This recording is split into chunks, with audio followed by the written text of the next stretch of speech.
پاکستان اور New Zealand کے درمیان آج ریکارڈ 40واں ٹی20 انٹرنیشنل میچ راولپنڈی میں کھیلا جائے گا، لیکن بارش کی وجہ سے اس میچ پر سوالیہ نشان موجود ہے۔ لیکن تازہ رپورٹ آ گئی ہے، آج کی جو ویدر رپورٹ ہے وہ کیسی ہے؟ کیا اس کے مطابق میچ ہونے جا رہا ہے یا بارش خلل ڈالے گی؟ اس کے اوپر بات کریں گے۔ اور اس کے علاوہ جو اہم بات یہ ہے کہ آج پاکستان کی پلینگ 11 کیا ہوگی، اور اس کے ساتھ ساتھ اوپننگ کون کرے گا۔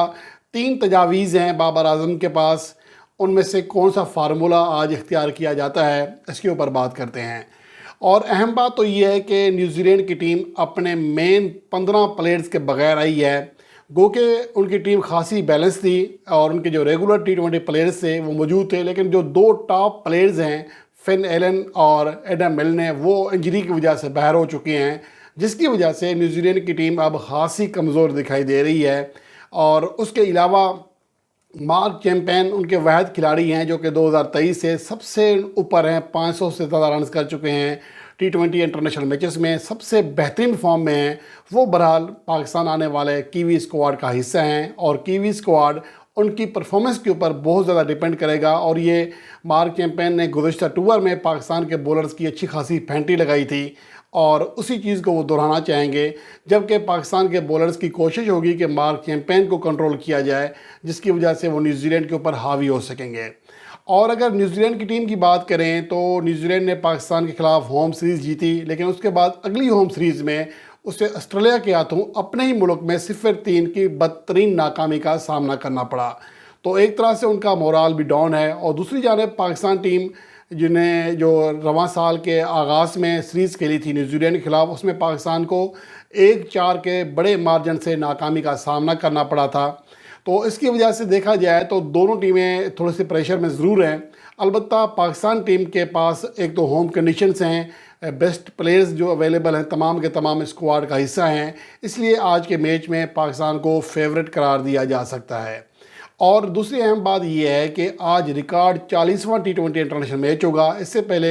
کسی بھی 2 ٹیموں کے درمیان 40 ٹی20 انٹرنیشنل میچ نہیں کھیلے گئے۔ پاکستان کے بعد جو دوسرے زیادہ میچز کھیلنے والی ٹیمیں ہیں وہ انڈیا اور آسٹریلیا ہیں، جن کے درمیان 31 ٹی20 میچز کھیلے گئے ہیں۔ تو بہرحال اس کے بارے سے تفصیلات پہلے ہی بتا چکا ہوں، لیکن اب اہم بات یہ ہے کہ آج کا میچ ہو سکے گا یا نہیں، کیونکہ پاکستان کے شائقین کی نگاہیں راولپنڈی کے موسم پر لگی ہوئی ہیں کہ وہ جو میچ دیکھنا چاہ رہے ہیں، اور بارش کی جو اطلاعات ہیں یا بارش کی جو پیش گوئیاں ہیں وہ ان کے لیے کسی حد تک مایوسی بھی پھیلا رہی ہیں۔ لیکن اچھی بات یہ ہے کہ آج جو ایکوا ویدر کی رپورٹ آئی ہے اس میں یہ کہ آج صبح صرف بارش کا امکان ہے، پھر پورے دن میں بارش کا کوئی امکان نہیں ہے۔ البتہ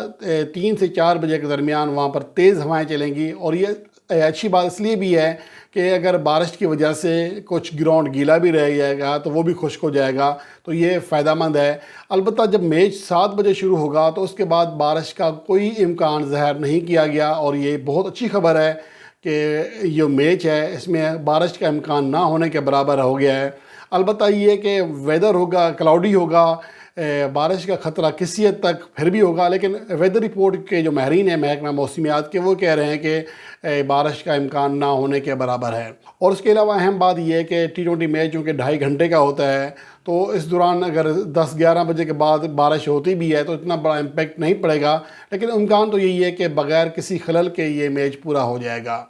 اور اس کے علاوہ اہم بات یہ ہے کہ اس میچ میں پاکستان کی پلینگ 11 کیا ہوگی، کیونکہ شاہین شاہ آفریدی کے حوالے سے یہ بات کنفرم ہے کہ وہ پہلے 2 میچز نہیں کھیل رہے، اور امکان یہی ہے کہ ان کی جگہ پر زمان خان کو موقع دیا جائے گا۔ اور جو باقی پلینگ 11 ہے میں پہلے بتا چکا ہوں کہ ٹاپ 3 پوزیشن پر سیم ایوب، بابر اعظم، رضوان ہے، جس کے بعد عثمان خان، پھر فخر زمان یا اعظم خان میں سے کسی ایک کو رکھا جائے گا، پھر افتخار احمد ہیں، شاداب خان، عماد وسیم،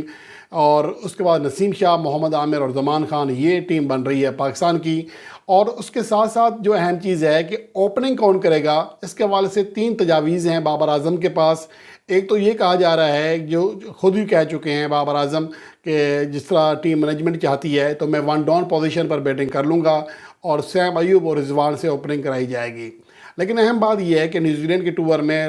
محمد رضوان اور سیم ایوب کی جوڑی کامیاب نہیں ہو سکی تھی۔ کیا یہ تجربہ ہوم کنڈیشن یہاں پر کسی حد تک پاکستان کے بیٹسمین ریلیکس ہوں گے؟ کیا یہ تجربہ یہاں کرنا چاہیے؟ یہ ایک سوال ہے۔ اور دوسری جانب کچھ لوگ یہ کہہ رہے ہیں کہ بابر اعظم اور سیم ایوب کو اوپننگ کرنی چاہیے، اور جیسا کہ پی ایس ایل میں پشاور زلمی کے لیے دونوں اوپننگ کرتے آ رہے ہیں اور کامیاب اوپننگ جوڑی ثابت ہوئی تھی، تو یہ ایک تجویز بھی ہے۔ لیکن اس کے ساتھ ساتھ کچھ لوگ یہ کہہ رہے ہیں کہ بابر اعظم اور رضوان کو ہی کو اوپننگ کرنی چاہیے، جو ایک کامیاب ترین جوڑی ہیں پوری T20 انٹرنیشنل کرکٹ کی تاریخ کی، سب سے زیادہ سنچری شراکتیں ہیں، سب سے زیادہ ان کی ایوریج ہے 50+ جو شراکتیں ہیں وہ بھی سب سے زیادہ ہیں۔ لیکن اس کے علاوہ جو اہم بات ہے وہ ہے ان کا رن ریٹ، اسٹرائک ریٹ، اور اس کی وجہ سے ہی انہیں اپنی اوپننگ جوڑی کے حوالے سے تنقید کا سامنا کرنا پڑتا رہا ہے ماضی قریب میں۔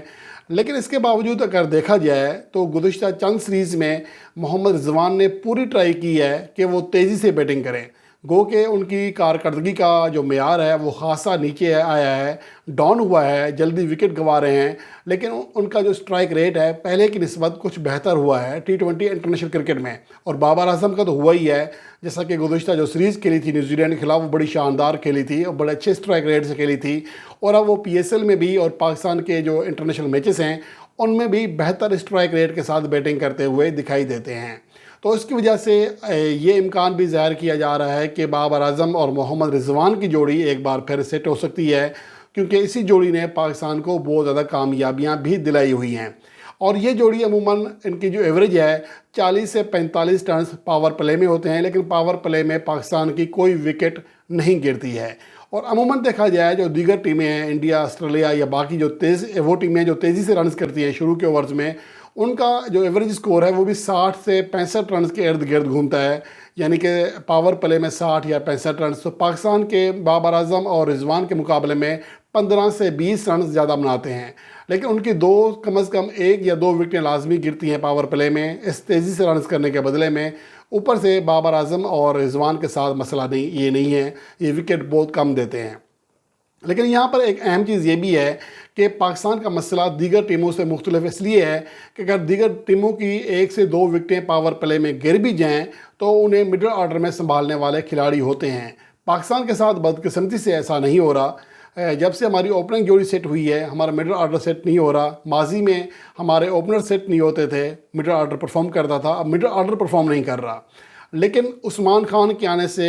یا بابر اعظم یا محمد رضوان کے ون ڈاؤن یا نیچے بیٹنگ کرنے کے صورت میں ہماری بیٹنگ لائن مضبوط ہو سکتی ہے۔ فخر زمان کی کارکردگی بھی بہتری آ رہی ہے، خاص طور پر گزشتہ جو سیریز تھی نیوزی لینڈ کے خلاف،